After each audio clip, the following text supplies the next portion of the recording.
Ардақты абайлықтар, құрметті жерлестер, бүгін сіздерге арнайы бейнеүндеу жасауды жөн көрдім. Абай облысы ұлы тұлғаның атымен аталған тарихы терең, табиғаты көркем өңір. Бұл біздің ортақ үйіміз, оны таза, жайлы, көрікті етіп ұстау әрқайсымыздың азаматтық борышымыз.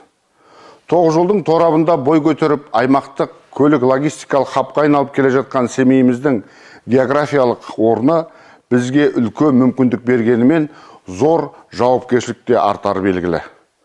Бұл тұрғыдан мемлекет басшысы Қасым-Жомарт Кемелұлы Тоқаевтың бастамасымен іске асып жатқан Таза Қазақстан экологиялық бағдарламасы аясында қалалар мен ауылдардың сәулетті саябақтар мен ауланың таза болуы ең алдымен басқаға емес, өзімізге керек деп баршамызға ортақ міндет жүктеген болатын. Аймақ экономикасы, өнері мен мәдениеті, экологиясы мен тазалығы баршамызға ортақ. Ал тазалық дегеніміз айына бір рет сенбілікке қатысу емес, бұл біздің өңірде күнделікті дағдыға айналып, салт болып қалыптасу тиіс үлкен мәдениет. Осыны ескере отырып біз былтыр сәуірде Таза Қазақстан бағдарламасы аясында облысымызда жалпы өңірлік сенбілік бастаған болатынбыз.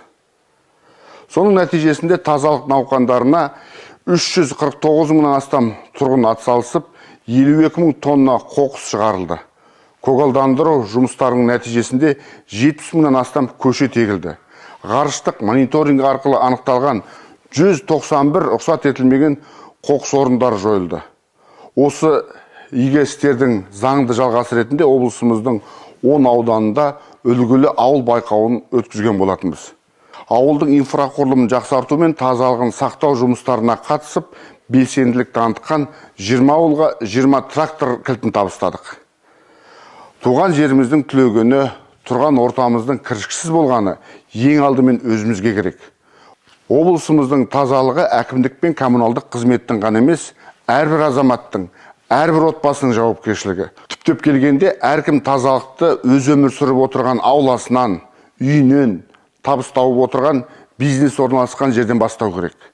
Біз кәсіпкерлерден өзінің дүкені, қонақ үйі, тамақтану орындары, қысқасы барлық бизнес нысандары иелерінен өз мекемесінің айналасын таза ұстауды талап етеміз. Біз полиция департаменті мен аудан қала әкімдеріне тиісті тапсырма бердік.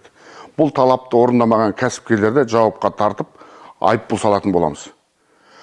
Көштес отырған бауырлас ел өзбек халқының келіндері таңғы тірлігін ауласын сыпырудан бастайды. Мұны барлықтарыңыз көріп біліп жүрсіздер. Осыдан олар жаман болып қалған жоқ. Бұл тазалыққа құштарлықтан туған халықтық дәстүр деп айтсақ болады. Ал әлемнің алдына шыққан Жапон халқының балалары өздері оқитын мектеп пен балабақшаны өздері тазалауға қаршадай кішкентайынан үйренген. Міне, бұл нағыз тәрбие бастауы. Қысқасы, былтыр да айттық, тағы да қайталап айтамыз. Сана тазармай, қала тазармайды. Міне, қыс бойы қар астында көмілген қоқыс көктеммен бірге қар еріген соң жылтырап шығып жатыр. Тазалықты өзімізден бастайық.